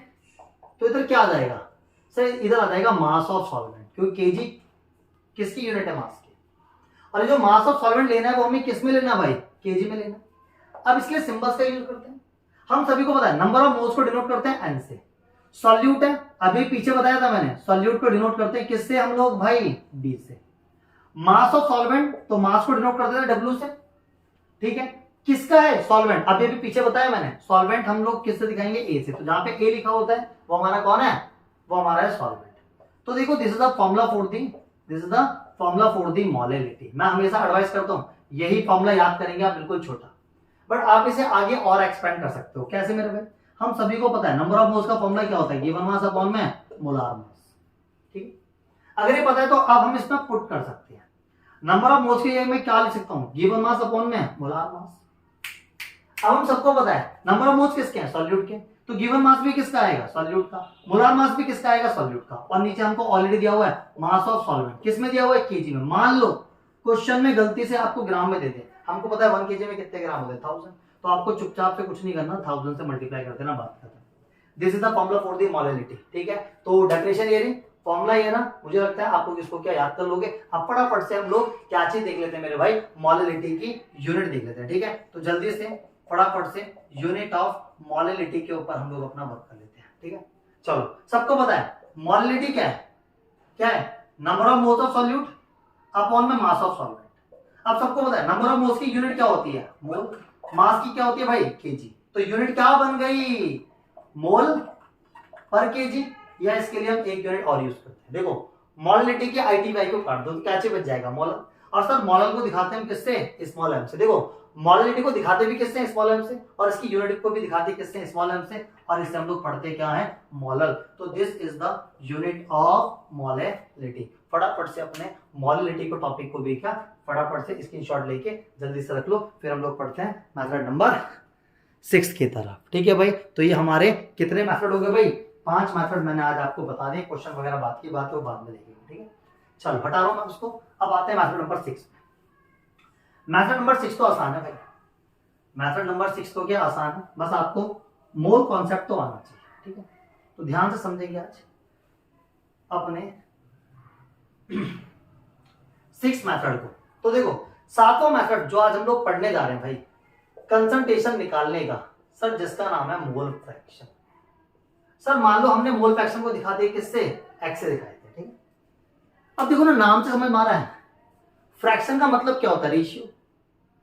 किसका रेशियो लेंगे, मोल का रेशियो लेंगे। अच्छा, अभी तक आप लोगों ने जितने मेथड पढ़े वहां पे हमारे को देखते हुए एक बात समझ में आ गई कि किसी भी सॉल्यूशन की कंसंट्रेशन ना सॉल्यूट पे डिपेंड कर रही है, लेकिन मोल फ्रैक्शन आप लोगों को बताएगा नहीं भाई, कि हम किसी भी सॉल्यूशन की कंसंट्रेशन ना सॉल्यूट और सॉल्वेंट दोनों से फाइंड आउट कर सकते हैं। समझो इस बात को, हम किसी भी सॉल्यूशन की कंसंट्रेशन ना भाई सॉल्यूट और सॉल्वेंट दोनों से फाइंड आउट कर सकते हैं, जो कि आपको इस फॉर्मूले के अंदर ना दोनों ही, ठीक है, दोनों से ही आपको कंसंट्रेशन निकालने के फॉर्मूले समझे जाएंगे। मान लो अब मोल का फ्रैक्शन है, तो फ्रैक्शन मतलब रेशियो, किसका रेशियो लेंगे, मोल का। अब देखो ना मोल फ्रैक्शन को समझाने के लिए ना मैंने आपका एक सॉल्यूशन ले लिया ए और बी, हम सभी को दिख रहा है कौन सा सॉल्यूशन है ये, बाइनरी सॉल्यूशन, जिसमें 2 कंपोनेंट होते हैं, वो हमारा कौन सा होता है भाई, बाइनरी सॉल्यूशन। तो ये ए और बी है। अच्छा मोल फ्रैक्शन देखना है तो मोल का यूज करेंगे। अब हमको पता है इस बाइनरी सॉल्यूशन में ए के भी क्या होंगे, नंबर ऑफ मोल्स, बी के भी क्या होंगे, नंबर ऑफ मोल्स। तो ये नंबर ऑफ मोल्स किसके होंगे, ए के, और ये किसके होंगे, बी के। चलो अब हम मोल फ्रैक्शन निकालते हैं। तो मान लो अगर आपको गलती से मोल फ्रैक्शन निकालने की बोलती किसका, ए का, तो जब भी आपको मोल फ्रैक्शन निकालना है तो एक बात याद कर लो, जिसके मोल फ्रैक्शन निकालने हैं ना उसके नंबर ऑफ मोल्स ऊपर रखेंगे, अपॉन में आएंगे टोटल नंबर ऑफ मोल्स। अच्छा इधर जैसे कि हमारे को 2 दिए हैं तो दोनों का नंबर ऑफ मोल्स का सम, जैसे कि Na प्लस में Nb, ये देखो हमने मोल फ्रैक्शन निकाल लिया ए का। ठीक है, ऐसे ही मेरे भाई अगर हमें मान लो मोल फ्रैक्शन किसके निकालने पड़ जाए, बी के, तो मैंने भी बोला तो जिसके मोल फ्रैक्शन निकाल ले उसके नंबर ऑफ मोल्स को रखोगे मेरे भाई आप कहां पे, ऊपर, अपॉन में रखोगे टोटल। टोटल तो कौन है, 2 है, तो क्या आ जाएगा Na प्लस में Nb। तो देखो मोल फ्रैक्शन निकालने का फॉर्मूला तो आप शायद आप सभी को समझ में आ गया होगा, जिसके नंबर ऑफ मोल्स निकालने हैं उसके ऊपर, ठीक है, उसके नंबर ऑफ मोल्स ऊपर, और अपॉन में क्या आएगा, टोटल नंबर ऑफ मोल्स। ऐसे हम लोग मोल फ्रैक्शन को निकालते हैं। ठीक है, अब यहां से ना मेरे भाई आप लोग एक बात सीखना, यहां से आप लोग एक बात सीखना मोल फ्रैक्शन के लिए। ठीक है, मैं क्या बोल रहा हूं, the sum of mole fraction is 1। Sir mole fraction का जो सम होता है ना वो 1 होता है। सर इस बात को मैं प्रूफ भी कर सकता हूं कि मोल फ्रैक्शन का सम 1 होता है। कैसे करेंगे, चलो देख लेते हैं। मोल फ्रैक्शन का सम लेना है तो हमारे पास कितने हैं, 2 कंपोनेंट है ए और बी, तो देखो मैंने दोनों का सम ले लिया। ठीक, अच्छा मोल फ्रैक्शन ए का कैसे निकाला, अभी भी हमने number of moles of A upon में number of moles of A plus में number of moles B, sum करना है भाई। इसके लिए क्या होगा, number of moles of B upon में क्या आएगा, number of moles of A और प्लस में number of moles of B. ठीक है, सम लेना है। ठीक है, तो देखो सम हो रहा है, नीचे एलसीएम क्या आएगा, Na प्लस में Nb, ये इसको कितनी बार में काटेगा, एक बार में, तो ऊपर क्या क्या बच जाएगा, Na। ये इसको कितनी बार में काटेगा, एक बार में, तो ऊपर क्या बच जाएगा मेरे भाई, Nb। अब देखो ना कट गया नहीं कट गया, तो देखो अपने आप तुम्हें पता लग रहा है नंबर ऑफ मोल्स का सम कितना आ रहा है, 1 आ रहा है। सर इसका फायदा, मैंने कहा इसका फायदा है, मानो तुम्हारे को 2 कंपोनेंट दिए तो एक कंपोनेंट को तो आप फॉर्मूले की मदद से निकालो, ठीक है, और दूसरे कंपोनेंट के मोल फ्रैक्शन को आप सीधा फॉर्मूले में रख के निकाल लो। समझ आ रही है, समझ आ रही है, ये हमारा फायदा है इस बात को जानने का। तो this is the mole fraction, और ये मोल फ्रैक्शन का सम कितना होता है, 1, ये बात आपको मैंने बता दिया। चलो अगर इतनी बात समझ में आ गई है तो अब मैं आपको एक पॉइंट और बता दूं, और वो है बेटा क्या, यूनिट ऑफ मोल फ्रैक्शन। देखो भाई आपको ना मोल फ्रैक्शन की यूनिट भी पता होनी चाहिए, और जो कि आसान है। अच्छा मोल फ्रैक्शन को दिखा दे मान लो n से। अच्छा ध्यान देखो ना, ऊपर भी क्या है, नंबर ऑफ मोल्स, नीचे भी क्या है, नंबर ऑफ मोल्स। अच्छा, नंबर ऑफ मोल्स की यूनिट क्या होती है, मोल। नीचे की नंबर ऑफ मोल्स, तो उसकी भी यूनिट क्या होती है, मोल। मेरे ख्याल से मोल से मोल गया, और जब मोल से मोल गया तो हमारा क्या आ रहा है, यूनिट लेस। तो सब याद कर दो सारे बच्चे आज से कि जो मोल फ्रैक्शन होता है वो हमारा कैसा होता है मेरे भाई, यूनिट लेस होता है। तो मोल फ्रैक्शन की कोई भी यूनिट नहीं होती है। मोलिटी की क्या थी, मोल पर लीटर। मोलिटी की क्या थी, मोल पर केजी। मोल फ्रैक्शन बेटा क्या है, यूनिट लेस। तो मुझे लगता है क्लास में बैठे और जितने बच्चे वीडियो देख रहे हैं उनको ये बात समझ में आ गई होगी। और मेरी तरफ से मेथड नंबर 7 को टाटा बाय। फटाफट से इसका स्क्रीनशॉट ले लें, फिर मैं इसको हटाता हूँ, फिर हम आते हैं मेथड नंबर 8 की तरफ जल्दी से। ठीक है, फटाफट से उतार लो इसको भी आज। चलो उतार लिया होगा, हाँ अब मैं इसे हटा रहा हूँ। ठीक है, ये हो गया आपका 7th मेथड।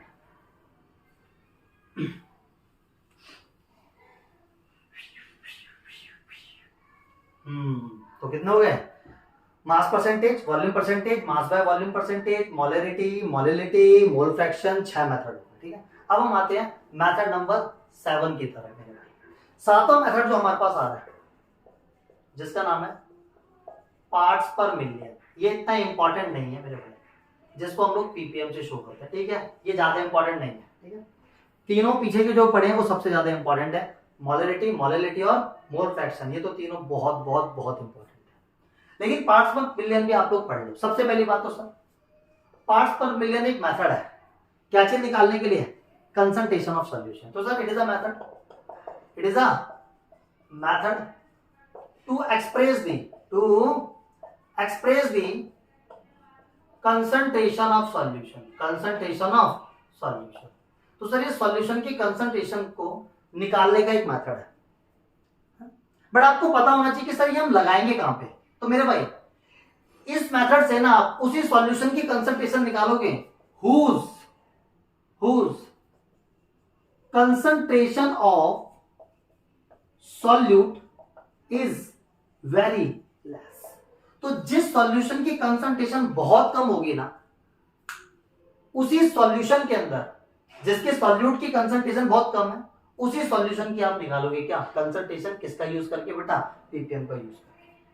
सर इसका कुछ एप्लीकेशन कहां पे हम लोग यूज करते हैं, मैंने कहा यस, इसका हम लोग यूज करते हैं। तो it is used to calculate the amount of pollutants in atmosphere. अब हमको पता है हमारे एटमोस्फेयर में कौन है, पॉल्यूटेंट्स हैं, यानी कि जो पॉल्यूशन क्रिएट करते हैं। अब हमको पता है एटमोस्फेयर बहुत बड़ा है, पॉल्यूटेंट्स की मात्रा बहुत कम है एज कंपेयर टू एटमोस्फेयर। तो हमको पता है यार जब बहुत बड़ा एटमोस्फेयर है, पॉल्यूटेंट्स की मात्रा बहुत कम है, इसलिए हम लोग यहाँ पर जब भी हम लोग अपने एटमोस्फेयर में पॉल्यूटेंट्स की कंसंट्रेशन निकालेंगे तो हम किस मेथड का यूज करने वाले हैं, पीपीएम का। सर कैसे, मैंने कहा इसके लिए भी एक फॉर्मूला है, क्या है सर, वही सेम फॉर्मूला जो मास परसेंटेज में लगाया था, सेम। मास ऑफ सॉल्यूट ऊपर रखेंगे, नीचे क्या आ जाएगा भाई, मास ऑफ सॉल्यूशन। बस फर्क इतना है, वहां पे 100 से मल्टीप्लाई किया था, यहाँ पे आप 10 की पावर 6 से मल्टीप्लाई करोगे। तो ये हमारे पास मेथड है बेटा किसका, पीपीएम निकालने का। ठीक है, तो ये था आपके पास पार्ट्स पर मिलियन। आप लोग फटाफट से इसका भी स्क्रीनशॉट लेके और जल्दी से अपना क्या इसको लिख लो और इसको पढ़ लो। अब हम आते हैं लास्ट मेथड की तरफ, मेथड नंबर 8, जिसका नाम होगा मेरे भाई क्या, नॉर्मेलिटी। हर एक बच्चा करता है उसके अंदर। ठीक है, अभी मैं आपको नॉर्मेलिटी बहुत अच्छे से समझा दूंगा, फटाफट से पहले इसको क्या लिख लो जल्दी से। आज हम लोग अपना नॉर्मेलिटी के ऊपर भी अपना वर्क करते हैं। ठीक है, लिख लिया, चलो अगर लिखना तो बहुत अच्छी बात है, आप समझेंगे 8वां मेथड। ठीक है, चलो लास्ट मेथड है भाई, सॉल्युबिलिटी खत्म हो जाएगा आपका। सॉल्युबिलिटी मतलब ही पूरा क्या है पता है, आपका कंसंट्रेशन निकालने के सारे मेथड खत्म हो जाएंगे और अपना इतना पढ़ लोगे तो कुछ नहीं बचा इसके अंदर। चलो आते हैं 8वें मेथड की तरफ, सर जिसका नाम है नॉर्मेलिटी। सर जिसको हम लोग दिखाते हैं कैपिटल एन से। पता है नॉर्मेलिटी टर्म ना बच्चों को बहुत टफ लगती है, पता है क्यों, आपने एक टर्म पढ़ी थी मोलरिटी, वो आपको बहुत आसान लगा। क्या बोला, number of moles of solute upon में वॉल्यूम। नंबर ऑफ मोल्स को तुमने खोल दिया, गिवन मास अपॉन में मोलार मास इनटू वॉल्यूम। ये पता है आपको आसान क्यों लगा, क्योंकि मेरे भाई आपको क्या निकालना आता था, नंबर ऑफ मोल्स निकालना आता था, इसलिए आपको मोलरिटी टर्म आसान लगती, क्योंकि नंबर ऑफ मोल्स ना मेरे भाई हम लोग 9वीं क्लास से सीखते आ रहे हैं। इसलिए नॉर्मली टफ क्यों है, क्योंकि इसके अंदर जो टॉपिक है ना वो नया है आपके लिए। इसलिए पहले आपको उस टॉपिक को समझना पड़ेगा। अगर वो टॉपिक समझ में आ गया तो मैं गारंटी देता हूँ आपको नॉर्मलिटी समझ में आ जाएगा। ठीक है, तो चलो आज मैं आपको पहले वो टर्म समझाता हूँ, फिर मैं आपको नॉर्मलिटी की तरफ लेकर आऊंगा। ठीक है, तो जरा ना ये वाली जो टर्म आज मैं डिस्कस करूंगा ना भाई, ये आपको समझनी है। सर वो टर्म क्या है? मैंने कहा आज मैं आपको निकालना सिखाऊंगा number of gram equivalent. Number of gram equivalent आज मैं आपको निकालना सिखाऊंगा। जैसे कि कभी आपने नंबर ऑफ मोल्स निकालना सीखा था, कैसे निकालते थे? गिवन मास अपॉन में मोलार मास। ऐसे आज मैं आपको नंबर ऑफ ग्राम इक्विवेलेंट निकालना सिखाऊंगा। अगर ये आ गया तो आपको नॉर्मलिटी आ जाएगा। ठीक है, समझो कैसे। सुनो भाई, जब भी आपको क्या निकालना हो, नंबर ऑफ ग्राम इक्विवेलेंट निकालना, तो इसका फॉर्मूला क्या होता है पता है? सर सिंपल सा फॉर्मूला होता है गिवन मास अपॉन में इक्विवेलेंट मास। देखो ये एक सिंपल सा फॉर्मूला भाई, नंबर ऑफ ग्राम इक्विवेलेंट निकालने का। बिल्कुल उसी तरह जैसे आप लोग नंबर ऑफ मोल्स निकालते हो, क्या चीज निकालते हो? गिवन मास अपॉन में मोलार मास। देखो ना सेम है, गिवन मास इधर भी गिवन मास, इधर क्या रहा मोलार मास, इधर क्या रहा इक्विवेलेंट मास। अरे मेरे भाई आपने कभी मोलार मास भी तो निकालना सीखा होगा। कैसे निकालते थे? मान लो H2 होता है तो कैसे निकालते थे? हर एक एटम के मास को जोड़ के। हाइड्रोजन का एटम कितना है? 2, मास कितना होता है? 1। ऑक्सीजन का एटम कितना है? 1, मास कितना होता है? 16। तो 2 + 16 तो कितना होता था? 18 ग्राम। ऐसे निकालते थे मोलार मास। तो जैसे आपने ये निकालना सीखा है, ऐसे ही ना मेरे भाई आज मैं आपको क्या निकालना सिखाऊंगा? आज मैं आपको निकालना सिखाऊंगा मेरे भाई इक्विवेलेंट मास निकालना सिखाऊंगा। ठीक है, अच्छा इक्विवेलेंट जो मास होता है ना, वो डिफरेंट सब्सटेंस का डिफरेंट तरीके से निकाला जाता है। जैसे कि सर मान लो हमारे पास एसिड होगा, या फिर सर हमारे पास एक बेस होगा, या फिर सर हमारे पास एक सॉल्ट होगा। तो तीनों सब्सटेंस का हम अलग अलग तरीके से क्या चीज निकालेंगे? इक्विवेलेंट मास निकालेंगे। सीखते चलो भाई, ये टॉपिक नया है आपके लिए। अगर आपको नॉर्मलिटी समझना है तो आपको ये आना चाहिए। ठीक है, देखो क्या निकालना है हमको? सर हमारे को निकालना है इक्विवेलेंट। हमारे को निकालना है क्या है? सर हमारे को निकालना है इक्विवेलेंट मास निकालना है। ठीक है, बहुत आसान है।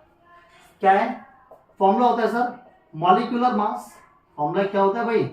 मॉलिक्यूलर मास अपॉन में बेसिसिटी। अपॉन में बेसिसिटी।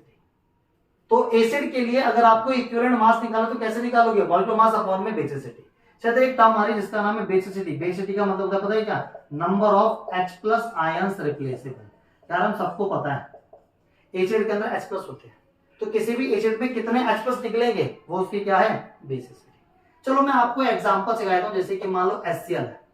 अब HCl के लिए आपको इक्विवेलेंट वेट निकालना है या मास निकालना है। देखो पहले तो मॉलिक्यूलर मास, हाइड्रोजन एटम कितने हैं? 1, मास कितना होता है? 1।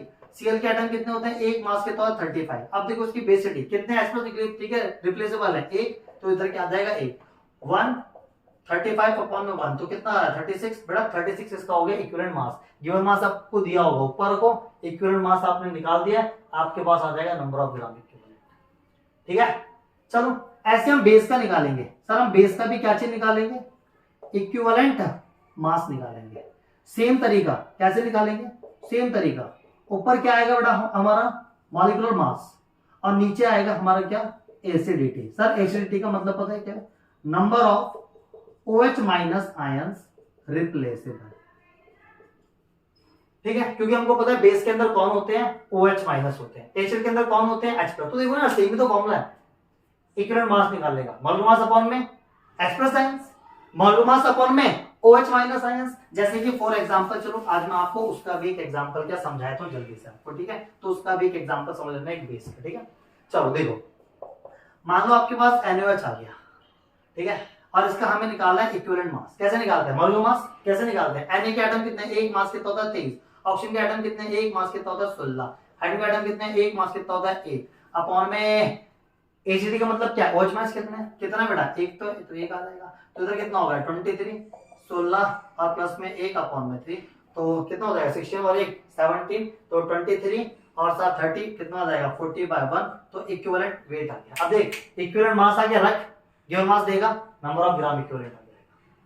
ठीक है, तो देखो एसिड का निकालना सिखा दिया मैंने आपको, और एक मैंने आपको आज बेस का भी निकालना सिखा दिया। ठीक है, ऐसे ही ना भाई हमारे पास इक्विवेलेंट मास हम लोग निकाल सकते हैं, पता है किसका भाई, सॉल्ट का। सर सॉल्ट का कैसे निकालेंगे, मैंने कहा सेम फॉर्मूला देखते रहना। तो अगर आपको क्या निकालना है, इक्विवेलेंट मास निकालना है, तो कुछ नहीं करना है इस केस में, फॉर्मूला वही है, मॉलिक्यूलर मास अपॉन में टोटल पॉजिटिव वैलेंसी जो होगी, ठीक है। जैसे कि फॉर एग्जांपल मैं आज आपको सॉल्ट के लिए भी लगा के दिखाता हूं, ठीक है, समझेंगे सारे बच्चे, समझो। मान लो मेरे पास एक NaCl है, इसके लिए मेरे को इक्विवेलेंट मास निकालना है। सबसे पहले तो ऊपर क्या आता है, मॉलिक्यूलर मास कितना है, Na के एटम कितने होते हैं, एक, मास कितना होता है 23, Cl के एटम कितने होते हैं एक, इधर एक है तो मास कितना होता है 35 अपॉन में टोटल पॉजिटिव वैलेंसी। हमको पता है Na के पास एक है, Cl के पास कितना होता है एक, तो बताओ ना टोटल पॉजिटिव वैलेंसी कितनी है, एक, तो इधर आ जाएगा एक। देखो इक्विवेलेंट मास कैसे निकालता हूं, तो कितना आ जाएगा 23, कितना आ जाएगा 35, 1, तो 5 और 3 कितना हो जाएगा 8 और 3 2 5, यानी कि 58।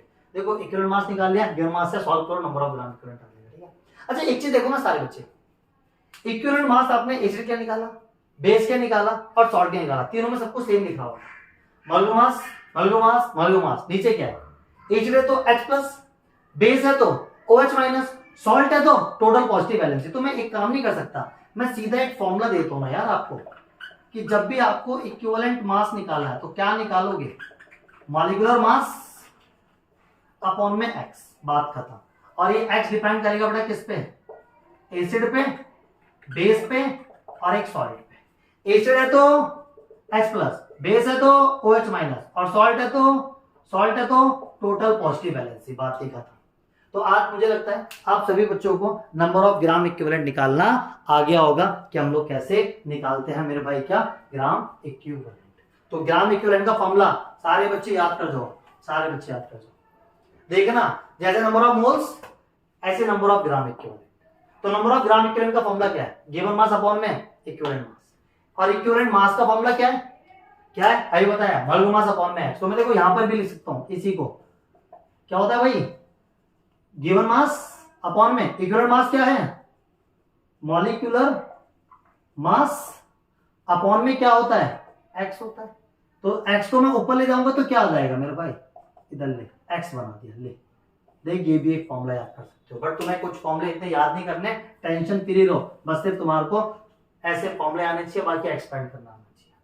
अगर इतनी बात समझ में आ गई तो आज मैं आपको नॉर्मलिटी समझा दूंगा, देखना।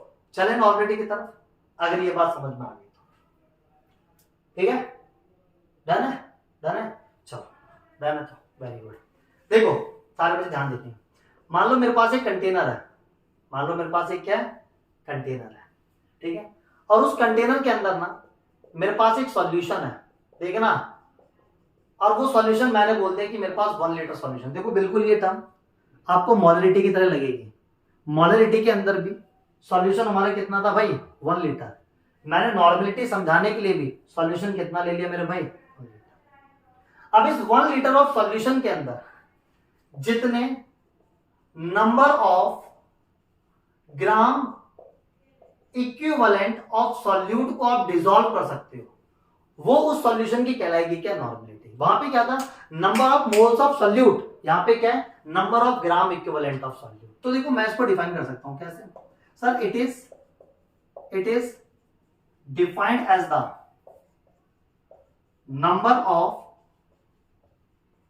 ग्राम equivalent, number of gram equivalent dissolving 1 liter of solution, sir, known as normality. देखो भाई मैंने यहां नॉर्मेलिटी की डेफिनेशन दे दी है, ठीक है। अब मैं इसका फॉर्मूला सिखाऊंगा आपको, अब मैं इसका कैसे सिखाऊंगा, फॉर्मूला, ठीक है। तो फॉर्मूला मैं सिखाने के लिए फटाफट से स्क्रीनशॉट लेके इसको फटाफट से उतार लूंगी, क्योंकि अब मैं से हटा रहा हूं, ठीक है। अब मैं इसका फॉर्मूला बनाऊंगा, देखना, जिसके अंदर इन सब फॉर्मूले का मैं यूज करने वाला हूं, ठीक है। तो चलो हटा रहा हूं मैं इसको, फटाफट से ध्यान से देखना।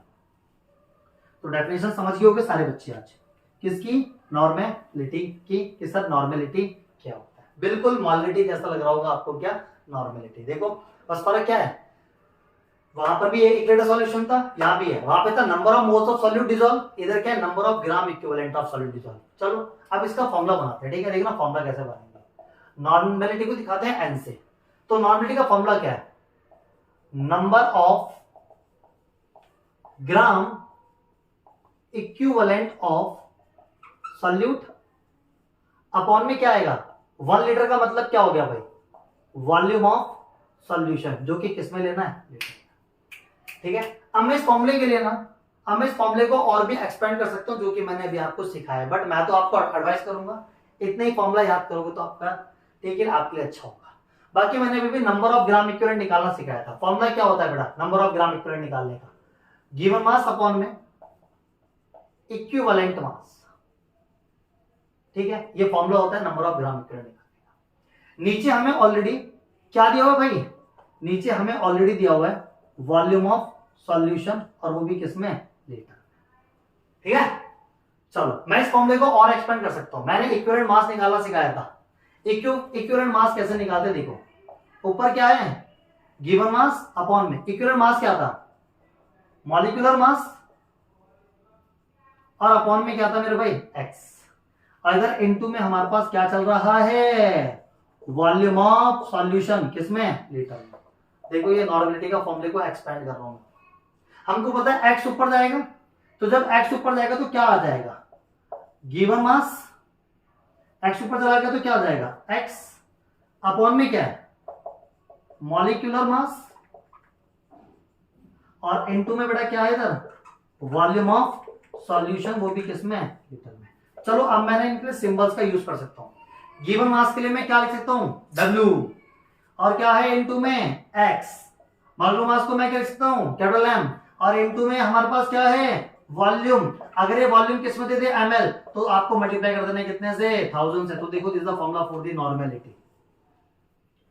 ठीक है, थोड़ा सा प्रैक्टिस करना पड़ेगा। नॉर्मेलिटी एक न्यू टॉपिक होता है इसलिए क्या बच्चों को दिक्कत आती है, बाकी सबसे आसान होता है मेरे भाई क्या नॉर्मेलिटी को समझाना, कोई बड़ी बात नहीं है। यहां पता है W का मतलब given mass of solute, M का मतलब molecular mass of solute, V का मतलब वॉल्यूम ऑफ सॉल्यूशन, X हमको पता है कैसे निकालते हैं एसिड है बेस है सॉल्ट है। एसिड है तो H+, बेस है तो OH-, सॉल्ट है तो कितने पॉजिटिव वैलेंसी हम लोग इस तरीके से निकालते हैं। ये आपके पास नॉर्मेलिटी निकालने का फॉर्मूला। नॉर्मेलिटी बिल्कुल किसकी तरह नजर आ रही है आपको मेरे भाई, नॉर्मेलिटी बिल्कुल आपको ना मोलरिटी की तरह लगती है, इसलिए मैं आपको एक रिलेशन पढ़ाऊंगा नॉर्मेलिटी और मोलरिटी के बीच में। ठीक है, लेकिन बाद में तो फटाफट से इसका स्क्रीनशॉट ले लो फिर मैं इसको हटा रहा हूं। ठीक है, ले लिया होगा चलो मैं इसको हटा रहा हूं। ठीक है, ध्यान से चीजों को बस समझते चलो भाई, ध्यान से चीजों को बस समझते चलो, आपका काम बन जाएगा। ठीक है देखो तो भाई नॉर्मेलिटी भी तो एक क्या है क्वांटिटी, और हर एक क्वांटिटी को मेजर करने के लिए क्या होती है यूनिट्स। तो सर हमारी एक यूनिट होगी यूनिट ऑफ नॉर्मेलिटी। क्या होता है चलो नॉर्मेलिटी का फॉर्मूला क्या है number of gram equivalent upon में क्या है वॉल्यूम ऑफ सॉल्यूशन। तो नंबर ऑफ ग्राम इक्विवेलेंट की यूनिट पता है क्या क्या होती है मेरे भाई ग्राम इक्विवेलेंट और वॉल्यूम की क्या होती है मोल।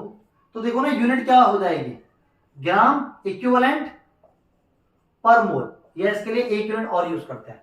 नॉर्मेलिटी के लिए भी ITY को काट दो तो क्या आ जाएगा कैपिटल एन को पढ़ते हैं नॉर्मल, जैसे के लिए। ठीक है, जैसे कि मोलरिटी की क्या थी मोलर, ऐसे नॉर्मेलिटी के लिए हम एक यूनिट और यूज करते हैं बेटा जिसको हम लोग बोलते हैं नॉर्मल।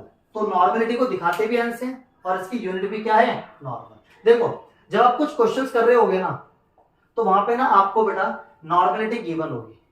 ठीक, कैसे जैसे कि मान लो आप लोगों को बोल देगा सेमी नॉर्मल, कैसे बोल देगा सेमी नॉर्मल। अच्छा देखो ना नॉर्मल किसकी यूनिट है नॉर्मेलिटी की, तो भाई सेमी नॉर्मल बोलती है इसका मतलब पता है आपको नॉर्मेलिटी दे दी कितनी हाफ।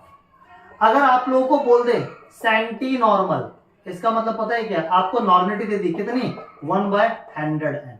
अगर आप लोगों को बोल दे डेसी नॉर्मल तो इसका मतलब मेरे भाई पता है क्या आपको नॉर्मेलिटी दे दी 1/10। तो मुझे लगता है कि अगर ये सब टर्म्स आपको लिखी आ जाएंगे ना तो आप लोगों के लिए बहुत आसान है चीजों को समझना।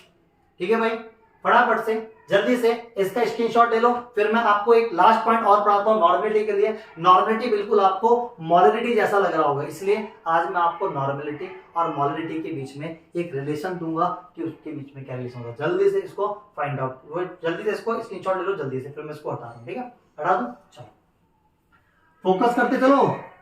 बहुत आसान टॉपिक है ये, ठीक है। मैंने आपको थ्योरी पार्ट सारा समझाने की कोशिश करी है, ठीक है। अच्छा लगे तो आप लोग, ठीक है, अपने दोस्तों के साथ शेयर कर सकते हो, ठीक है। चलो तो ध्यान से देखेंगे आप, आज मैं आपको क्या देने वाला हूं यहाँ पे, एक रिलेशन। तो आज हम लोग देखेंगे मेरे भाई क्या, रिलेशन बिटवीन नॉर्मेलिटी एंड मॉलरिटी के बीच में रिलेशन देखेंगे। बहुत आसान है। अभी मैं आपको क्या पढ़ा के आया हूं, नॉर्मेलिटी, ठीक है। नॉर्मेलिटी का मतलब क्या था सारे बच्चे देखेंगे, number of gram equivalent of solute upon में क्या था मेरे भाई, अपॉन में था वॉल्यूम ऑफ सॉल्यूशन, वो भी किसमें, लीटर में। देखो पहले इधर आज नॉर्मेलिटी के फॉर्मूले का यूज करा है दोनों के बीच में रिलेशन को निकालने के लिए, ठीक है। थोड़ा सा फोकस करते रहो बस। अभी बताया था नंबर ऑफ ग्राम इक्विवेलेंट कैसे निकालते हैं, अभी जस्ट अभी बताया, गिवन मास अपॉन में इक्विवेलेंट मास, ठीक है। और नीचे मेरे को ऑलरेडी क्या दिया हुआ है सर, नीचे हमें ऑलरेडी वॉल्यूम ऑफ सॉल्यूशन दिया है, वो भी किसमें, ठीक है। अच्छा मैंने आपको इक्विवेलेंट मास निकालने में सिखाया है, कैसे निकालते हैं देखते चलो। ऊपर गिवन मास है, नीचे क्या आएगा, इक्विवेलेंट मास कैसे निकालते हैं सर मोलार मास अपॉन में एक्स, ठीक है। और इधर इनटू में क्या है हमारे पास, वॉल्यूम ऑफ सॉल्यूशन किसमें, वो भी लीटर में। ध्यान से देखना, बस ड्राइव हो जाएगा आपका रिलेशन और आपको देखना सारी बातें समझ में आ जाएगी, ठीक है। समझ आ रहा होगा ना, मैं एक बार देख लूं नीचे स्पेस कितना है, हाँ अभी स्पेस है तो हम लोग यूज कर सकते हैं, ठीक है। देखो मैं इस एक्स को ऊपर ले जाऊंगा तो क्या आ जाएगा, देखना ध्यान देखना।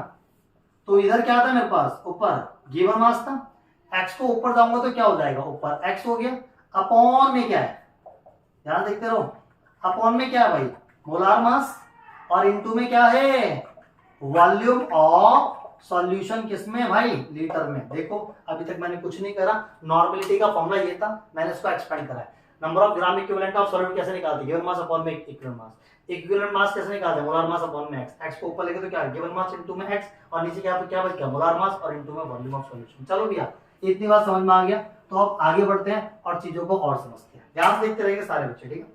देखो गिवन मास अपॉन में मोलार मास, सबको पता है गिवन मास अपॉन में मोलार मास क्या होता है मेरे भाई, सर ये होता है हमारा नंबर ऑफ मोल्स, सबको पता है नंबर ऑफ मोल्स निकाले, फॉर्मूला क्या है, गिवन मास अपॉन में मोलार मास, तो given mass upon molar mass के लिए मैंने क्या लिख दिया n।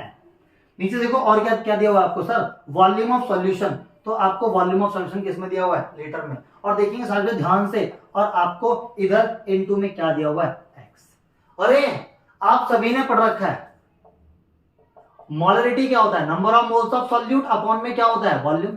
Number of moles of solute upon में क्या है, वॉल्यूम। तो क्या मैं इसकी जगह m लिख दूं, m का मतलब क्या है, मोलरिटी, और इनटू में क्या है x, और इधर क्या है, नॉर्मेलिटी। देखो इस फॉर्मूले के अंदर n का मतलब क्या है, नॉर्मेलिटी, m का मतलब क्या है, मोलरिटी, और x का मतलब तुम्हें पता है, x डिपेंड करता है किस पे, एसिड पे, बेस पे, सॉल्ट पे। एसिड का मतलब H प्लस कितने हैं, बेस का मतलब OH कितने हैं, और इसके अंदर पॉजिटिव वैलेंसी कितनी है। तो this is the relation between normality and molarity. And finally we finish solubility, या मैं बोल सकता हूं finally we finish following method to calculate the concentration of solution. तो कंसंट्रेशन ऑफ सॉल्यूशन निकालने के मैंने आपको सारे के सारे मेथड एक एक करके पढ़ा दिए, जिसमें सबसे पहला पढ़ाया मास परसेंटेज, दूसरा पढ़ाया वॉल्यूम परसेंटेज, तीसरा पढ़ाया मास बाय वॉल्यूम परसेंटेज, चौथा पढ़ाया मोलरिटी, पांचवा पढ़ाया मोलरिटी, छठा पढ़ाया मोल फ्रैक्शन, सातवां पढ़ाया पीपीएम पार्ट्स पर मिलियन, और आठवां पढ़ाया मैंने आपको नॉर्मेलिटी। हो सकता है आपको नॉर्मेलिटी समझने में थोड़ी सी दिक्कत आ रही है, क्योंकि वो बेटा आपके लिए एक नया टॉपिक है, आप उसको जितना ज्यादा टाइम दोगे वो आपको उतना ज्यादा समझ में आ जाए। क्योंकि मोलरिटी समझ में इसलिए आया है क्योंकि आप मोल कॉन्सेप्ट मेरे भाई 9वीं क्लास से पढ़ते हो, तो 9वीं 10वीं 11वीं 12वीं में आके तुम्हें अच्छे समझ में आया। सोचो 12वीं में आके नॉर्मेलिटी एक नया टॉपिक है, इसलिए हो सकता है कि आपको समझने में थोड़ी सी प्रॉब्लम है, लेकिन आप प्रैक्टिस करोगे आपको सारी चीजें आ जाएंगी। तो आज के लिए बस इतना ही, बाकी मिलेंगे हम नेक्स्ट वीडियो में। अब आपको इस चैनल पे हम कोशिश करेंगे जितने भी आपके डाउट होते हैं ना, हम उसको क्लियर करने की कोशिश करेंगे। इसलिए हमने इस चैनल का जो नाम रखा हुआ है वो हमारा नाम है डाउट एंड जोन। ये हमारे इस चैनल का नाम है, जिसके अंदर हमने आज फर्स्ट वीडियो अपलोड करेंगे। बाकी हमारा कोशिश है हम इस पे आपके सारे डाउट्स क्लियर करेंगे। ठीक है, तो टाटा बाय बाय, मिलते हैं हम लोग नेक्स्ट वीडियो में।